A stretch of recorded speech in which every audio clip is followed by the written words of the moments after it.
Madame, Monsieur, bonjour et bienvenue. Le Maroc a gagné 8 places dans le classement de l'indice de perception de la corruption, l'IPC, en 2018. Le Royaume est ainsi passé du 81e au 73e rang parmi les 180 pays classés. Avec un score de 43 sur 100, le Royaume n'a certes pas la moyenne, mais rassurez-vous, c'est le cas des 2/3 des pays sondés. L'indice de l'ONG Transparency International se base sur une batterie de critères pour classer les pays. Nous en parlons aujourd'hui en détail avec le nouveau président de l'instance nationale de la probité, de la prévention et de la lutte contre la corruption. Mohamed Bachir Rachdi, bonjour et bienvenue. Bonjour. Alors tout d'abord, il y a une certaine différence entre un indice de perception de la corruption et la réalité sur le terrain. Alors, ils ne sont pas très différents. En fait, la perception alimente les pratiques de corruption et, bien entendu, les pratiques renforcent la perception de la corruption. Donc, il est faux de dire que ce n'est qu'une perception et ce n'est pas une mesure de la corruption et du niveau de cette corruption dans un pays. Maintenant, bien entendu, c'est un indice parmi d'autres et l'instance, dans le cadre de l'observatoire qu'elle va mettre en place, va développer d'autres indicateurs avec des enquêtes terrain plus approfondies et avec un suivi qui sera étudié de sorte à mesurer de la manière la plus concrète et de recouper avec cet indice de perception qui restera un des indicateurs qu'on va suivre. Alors, il est clair que le Royaume dépasse la moyenne de sa région. Je parle de la région Maghreb, également de la sous-région africaine. Quelles sont les causes derrière une telle progression, Monsieur Rachdi ? Alors, tout d'abord, bien sûr, c'est toujours positif de voir que cet indice évolue dans le sens positif. La note reste une note, comme vous l'avez précisé, en dessous de la moyenne. Quand vous dites que c'est rassurant parce qu'on est dans les 2/3, ce n'est pas rassurant pour le monde entier, parce que la corruption est un phénomène qui tue le développement et qui, aujourd'hui, représente un des facteurs des revendications et même de soulèvement dans certains pays. Et par conséquent, ce n'est pas rassurant d'être à ce niveau de perception de la corruption. Et les citoyens, aujourd'hui, ont des attentes fortes pour que ce phénomène de corruption recule de manière à dégager plus de moyens de répondre aux attentes légitimes des citoyens et aux attentes légitimes du développement du pays. Maintenant, on a gagné des points parce qu'il y a effectivement un certain nombre d'actions qui ont été menées. Il y a des départements qui ont été dans le sens de la digitalisation et par conséquent de la réduction du rapport entre administration et usagers. Il y a certaines poursuites qui ont été menées dans différents corps et donc ça a de l'effet sur cette perception. Ce qui est préconisé aujourd'hui, c'est de marquer une rupture et d'avoir une approche selon une stratégie réelle de lutte contre la corruption avec toutes ses dimensions. La dimension prévention réelle, donc en mettant le poids sur l'élimination d'un maximum de foyers de corruption avec des projets et des programmes qui ciblent les impacts réels sur le citoyen, sur l'investisseur et sur les acteurs d'une manière générale,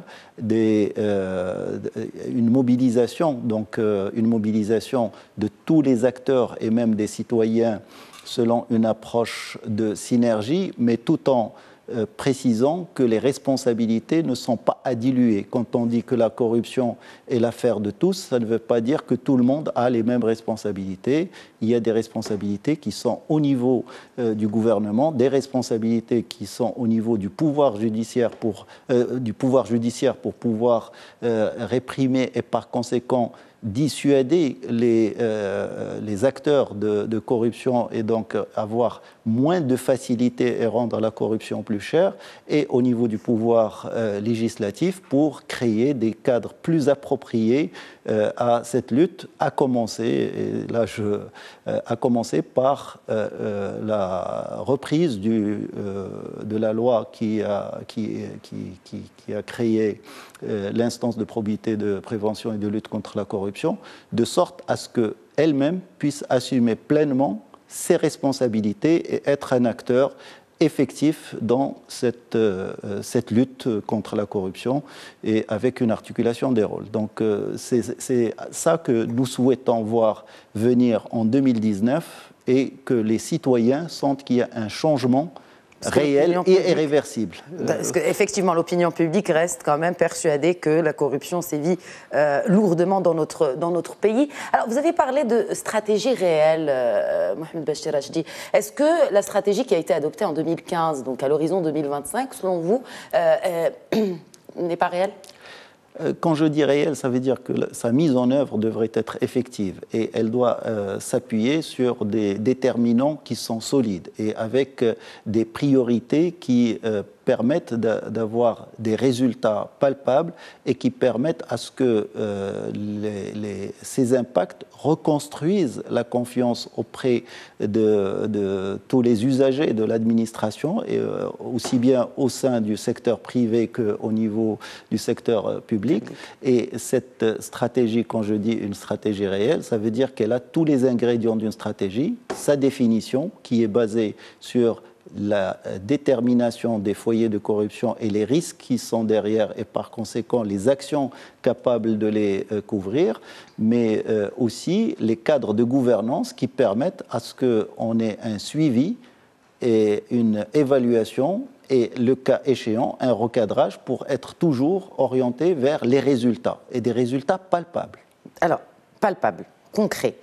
Le 13 décembre dernier, donc, vous avez été nommé par Sa Majesté le Roi Mohamed VI à la tête de cette instance nationale de la probité, de la prévention et de la lutte contre la corruption.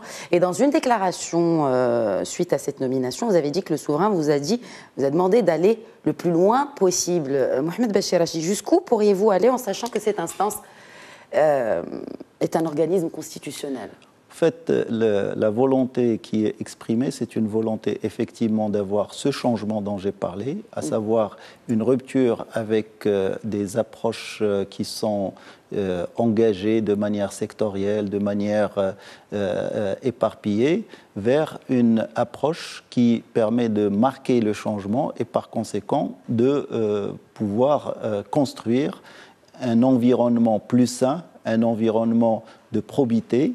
Et donc cette orientation, les messages étaient très clairs que la volonté est très forte pour voir venir cette rupture.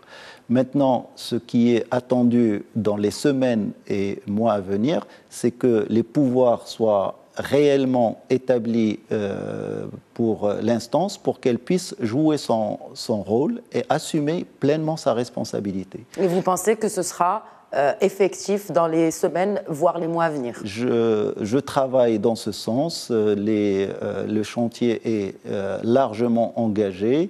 Un projet a été déjà préparé et nous allons travailler ensemble avec le gouvernement de sorte à pouvoir accélérer ce changement pour que l'instance, j'insiste, pour que l'instance puisse jouer son rôle et assurer auprès de toutes les institutions et avec toutes les institutions concernées, que ce soit le gouvernement ou les institutions de gouvernance, les institutions constitutionnelles de gouvernance, pour qu'elles puissent jouer son rôle et assurer cette supervision, ce suivi, ce rôle de force de proposition, mais aussi un rôle d'évaluation et, à côté de tout cela, un rôle d'investigation, d'autosaisine et de prise d'initiative pour traiter tous les dossiers où il y aurait une présomption de corruption et, par conséquent, renverser la vapeur et sortir du sentiment qui est installé de celui de l'impunité face à la corruption. Et quel que soit le level, quel que soit le niveau, en tout cas, où la corruption sévit. C'est-à-dire, non, Bien entendu, sinon ce ne serait pas un changement. Si on est sélectif, si on est en fonction du niveau, en fonction du lieu, en fonction des personnes, ça ne serait pas un changement. Vous êtes l'un des fondateurs de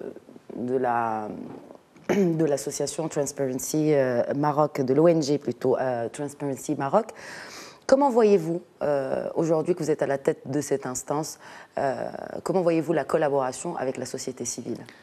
Comme je l'ai dit tout à l'heure, la lutte contre la corruption est une affaire qui nécessite vraiment l'articulation des rôles de toutes les forces vives. Et la société civile a un rôle qui a été et qui restera primordial dans ce domaine. La société civile est un partenaire qui est incontournable et avec qui l'instance compte travailler, bien entendu, comme je l'ai dit, sans dilution de responsabilité. Je parle avec clarté, c'est que chaque acteur doit assumer ses responsabilités dans le cadre d'une articulation forte et le cadre d'une synergie entre les acteurs. La société civile est une source de propositions fortes et Transparency a montré sa capacité à apporter des propositions concrètes et avec possibilité d'impact. Elle a montré sa capacité à être une force de plaidoyer et de lever le voile sur des pratiques et un contexte de corruption qui est considéré comme endémique. Et je pense que Transparency, avec beaucoup d'autres acteurs de la société civile, ont un rôle encore plus important aujourd'hui à jouer dans le cadre de ce que nous attendons tous comme citoyens au Maroc, un changement engagé et irréversible. Et irréversible. Mohamed Bachir Achdi, merci beaucoup d'avoir répondu aux questions de Média Merci TV. pour votre invitation. Merci à tous de nous avoir suivis. Je vous souhaite une excellente suite des programmes sur notre antenne.